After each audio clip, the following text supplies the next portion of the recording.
تفصیلات تھانہ شاہین کے علاقے میں کانسٹیبل کی طرف سے پتنگ بازی کے متعلق غیر سنجیدہ اعلان کا معاملہ۔ ڈی پی او گجرات توصیف حیدر نے ویڈیو وائرل ہونے پر ایس ایچ او تھانہ شاہین اور اعلان کرنے والے کانسٹیبل کو معطل کر کے انکوائری لگا دی۔ مزید تفصیلات کرائم رپورٹر اے بی ایم نیوز نفیس باجوہ کی اس رپورٹ میں۔ تھانہ شاہین میں تعینات ایک کانسٹیبل محمد افضل نے دوران ڈیوٹی ایک غیر سنجیدہ اعلان کرتے ہوئے ویڈیو بنوائی۔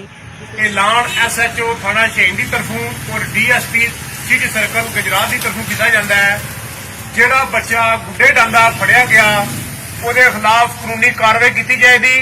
اگر بچہ چھوٹا ہویا وہی امی کے خلاف پرچہ دیتا جائے گا۔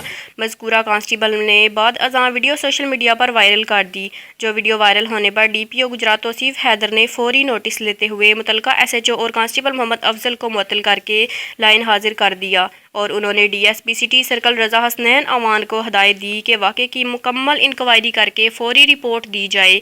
ڈی پی او گجرات توصیف حیدر نے تمام افسران کو سختی سے ہدایات دے رکھی ہیں کہ قانون اور اختیارات سے تجاوز کرنے والے افسران اور ملازمین کے خلاف بلا تفریق محکمانہ کارروائی کی جائے گی۔ انہوں نے اس موقع پر کہا کہ محکمہ کی بدنامی کا باعث بننے والوں کی محکمہ میں کوئی جگہ نہ ہے۔